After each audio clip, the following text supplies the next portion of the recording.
Hello, and welcome to the shop.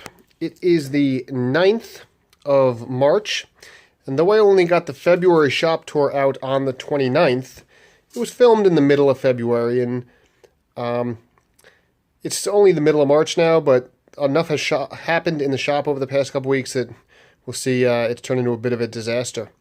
I'm squeezed in against the front door here, staring at the pile of materials, finishing tools, just miscellaneous stuff that is supposed to be going in the house, and every time I come in here I just walk past it, so it's not a very effective pile. Behind it you'll see my faux, the step. I actually had to return the demolition hammer I'd borrowed from my dad, and I'll have to borrow it from him again, and it dawned on me we have an excellent concrete cutting saw at work. It's actually made by Arbortech, the guys who make the special grinders and carbide tooth things for carving wood. And I have a bunch of their wood carving stuff here, but their concrete saw, though it's a little bit of a non sequitur from the woodworking stuff, it is absolutely amazing. If you ever need to cut concrete, it is a fantastic saw. Now, at $1,200, it better be, but it is, if you're going to do it, professionally, or you're doing something where time is money, the Arbortech saw is amazing. So I think I'm going to borrow that from work and bring it in here and try to cut up this step. But regardless, let's move on to the shop. So as we come through here, there's the bandsaw with the locks of the shop on it. As often happens when I'm too lazy to reach back here and use that hook. Between the melamine that's sitting right there that I use as a planer sled at times and all this crap on the floor, it's not as convenient as it could be to get to that hook. And truth be told, the light switch over there is not all that convenient to reach either because of all this stuff. I really need to reroute the light switch. It comes down to the fact that this wooden panel here, the OSB, used to be a doorway. So it was set so that when you came through the door, it was on the right-hand side. But as that's not a doorway anymore, I really need to set something there. But anyway, that's a shop project for another day. The bandsaw actually got a little bit of use today. I can't say how much I love this saw. It's the Laguna LT16. I don't think they actually make this particular model anymore. I bought this as a demo from Laguna, and I can't say enough good things about it. It's just, I absolutely love it. And I'll get to, in a minute, I'll show you what I did with it. I'm standing here in this little corner because my benchmark table is in, because it spent too much of the winter out in the driveway, and I figured it's time to bring it in. As I come through here, you see that the horizontal surface that is my table saw is completely covered in crap. There's my new work sharp. So far, so good. I've sharpened one chisel on it. Was very impressed by how well and easily it did, and I'm hoping, based on my little test with it and others' reviews of it, that it becomes my go-to primary, maybe even only sharpening system. But time will tell, but that said, so far it's working excellent. This is scraps of what I was cutting. This board here was sticking straight up with a webcam on it for a broadcast test I was doing last night, and it just fell over because there's too much crap on the bench, on the table saw, rather. Now this, you see that angle? It's not the perfect, best cut in the world, but I think it's pretty damn good. That was cut on the bandsaw. And it was cut by, I penciled a mark here. I held it up so that it was in line with the blade. I moved the fence in so that this corner back here was hitting the fence, and I just ran it through. It came out very nice, and I'll show you the other. This is the waste piece. The other piece I'll get to in a minute. It's a box of dominoes.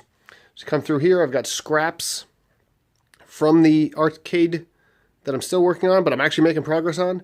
And there rolled up is the plans, full-size plans for the sides of the arcade. And that, I'm getting ready to get to that point. I'm almost there. There you can see that maple poking up. That is the one panel that both of the sides are going to get cut out of. So that's still sitting there, almost ready to go. Here's a pile of stuff I need to deal with. My rigid combination spindle belt oscillating sander, the box from the workshop, and my little vacuum that I use for cleaning off sanding pads. And that box down there is the accessories for the workshop. I need to find a home for them and throw out some of that stuff. These sanders have gotten a lot of use over the past couple days as I've been working on the bar top arcade. Let's come through. Here's a pile of crap that I just moved out of the way. Got a bunch of different sanding discs and grits and pads that I was switching through, a mallet for whacking together dominoes. This is the plan for the caul I made. It might not make sense now, but let's see in a minute. And here is the caul. So there you can see that angled piece that I cut at the bandsaw. And the way this is going to work is this plywood will get clamped to a component of the bar top arcade, and then because the component comes in at an angle, this edge here, this angled edge, will be perpendicular to the joint, and by putting clamping pressure on that and the opposite piece, I should be able to clamp the dominoes nice and tight.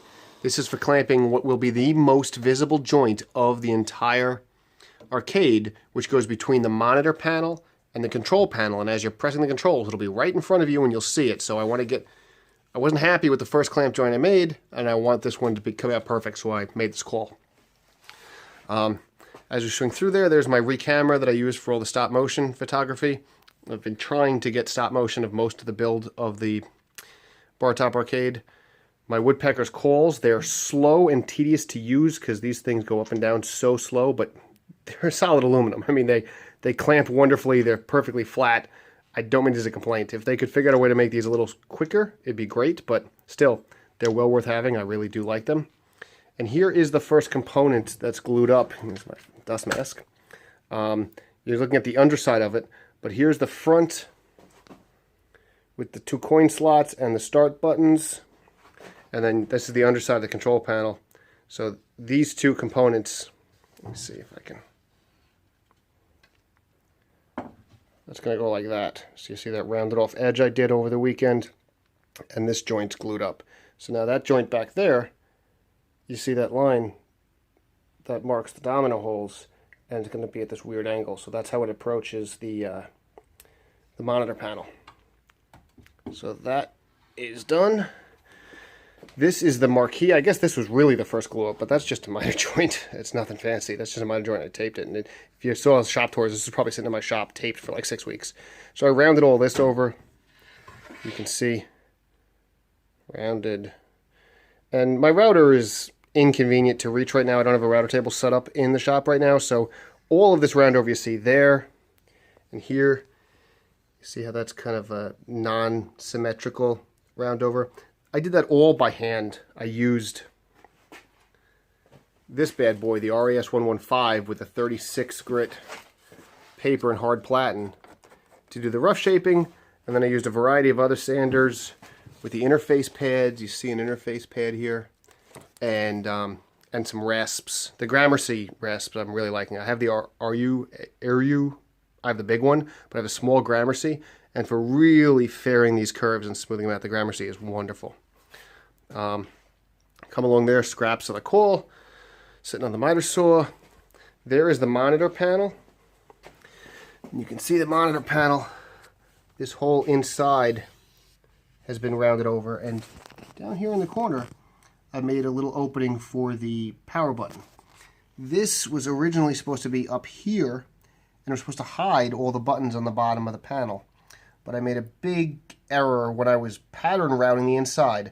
I had jigsawed it to within 1/8 of an inch, maybe even a 1/16. I jigsawed it really close.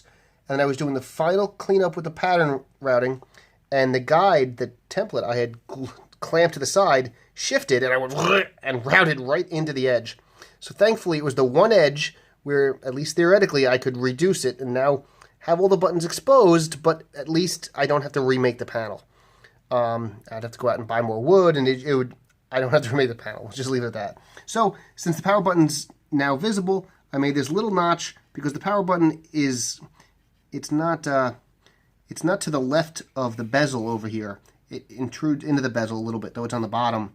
It intrudes into the side bezel a bit. So I didn't want to reduce this and show the side bezel, but this way the whole power button is visible. And all these inside edges are, again, they're all rounded over the same method I did the other ones. And there you can see the row of dominoes, so that panel that's got the control panel will fit into here. That'll be the next glue up.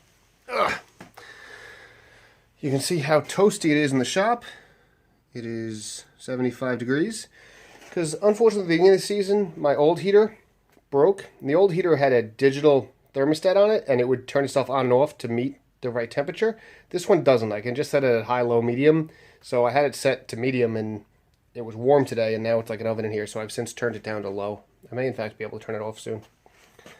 And then, oh look, another project. That is a panel from my dad's bedroom that he broke the hinge on, and it fits in a recess. It's a flush panel. He's got a bit of a cup to it, but it fits in a recess. It's a door, and it's supposed to tilt and slide in. And that mechanism that allowed it to tilt and slide in broke, and I need to come up with a new one. And I will probably have to be doing that this weekend rather than the arcade, because it's on a deadline because my dad's about to sell his house. So there we are with that. And anyway, as we come back here, that's mock-ups of graphics for the arcade. And as always, you know, the constant fixture of my shop, look, it's a rocking chair and 3 cardboard boxes. So that is the shop for March. I'm not feeling quite like I have anything ready to go yet. I still have a lot of work left on the arcade, but it's nice to be in here working on the arcade and at least making tangible progress, if not getting close to the end. So, hope you're making progress in your shop, and we'll see you soon.